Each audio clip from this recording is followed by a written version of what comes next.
বিসমিল্লাহির রহমানির রহিম। প্রিয় বন্ধুগণ, আমি গত 137 নম্বর ভিডিওতে স্টেরিয়া রোগের পঞ্চম পার্টের মেডিসিন নিয়ে আলোচনা করেছিলাম। আজকে স্টেরিয়া রোগের ষষ্ঠ পার্টের মেডিসিন নিয়ে আলোচনা করে স্টেরিয়া রোগের মেডিসিন আলোচনা শেষ করব। তো প্রিয় বন্ধুগণ, আলোচনা শুরু করা যাক। কনভালসিভ মুভমেন্ট,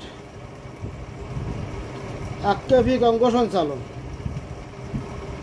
স্টেরিয়া রোগের আক্ষেপিক অঙ্গ সঞ্চালনে আমাদের হোমিওপ্যাথিতে যে মেডিসিনগুলো আছে সেইগুলো হলো aconite, agaricus, alumina, antim tart, apis, argentum nitricum, arnica, arsenic iod, asafoetida, baryta carb, belladonna, bryonia, bufo, cactus, calcarea carb,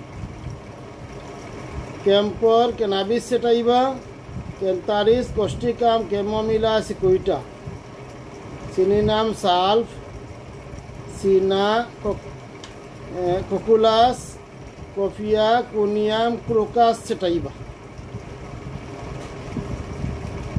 কুফরাম met, cuprum ars, digitalis, dulcamara, helleborus, hyoscyamus, ignatia, iodium, ipeca, kali ars, lachesis, laurocerasus, lyco, mag phos, menyanthes, mercurius sol, moschus, mygale lasiodora, natrum carb, nux moschata, nux vom, oleander, opium, plumbum metallicum, petroleum, phosphoric acid, phosphorus, platinum, ranunculus sceleratus, rheum, rhus tox, ruta, sabadilla, sambucus, secale cor, spigelia, spongia, স্টুইলা, stannum met, staphysagria, stramonium, sulphur, tarentula, veratrum, album, জিঙ্কা।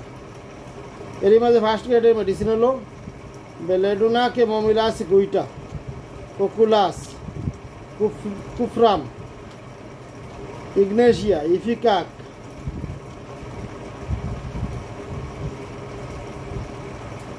কেমোমিলা, cicuta, hyoscyamus, opium, secale cor, stramonium.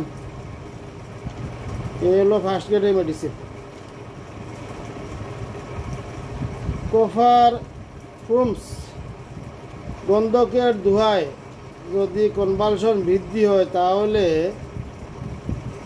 ব্যবহার হয় camphor, ipecac, lyco, merc sol, nux vom, opium, pulsatilla. Crawling, সি formication, crowd room, জনতার বীরযুক্ত রুমে যদি convulsion বৃদ্ধি হয় তাহলে মেডিসিন হলো ambra grisea, antim crud, argentum nitricum, arsenic album, baryta carb, carbo an, conium, helleborus, lycopodium, magnesia carb, natrum carb, natrum mur, petroleum, phosphorus, plumbum, pulsatilla, sabina, sepia, stannum met, stramonium sulphur. প্রিয় বন্ধুগণ, এই পর্যন্ত স্টেরিয়া রোগের ষষ্ঠ পার্ট নিয়ে আলোচনা শেষ করলাম। এইটি হিস্টেরিয়া রোগের শেষ আলোচনা। সবাই ভালো থাকেন। আসসালামু আলাইকুম।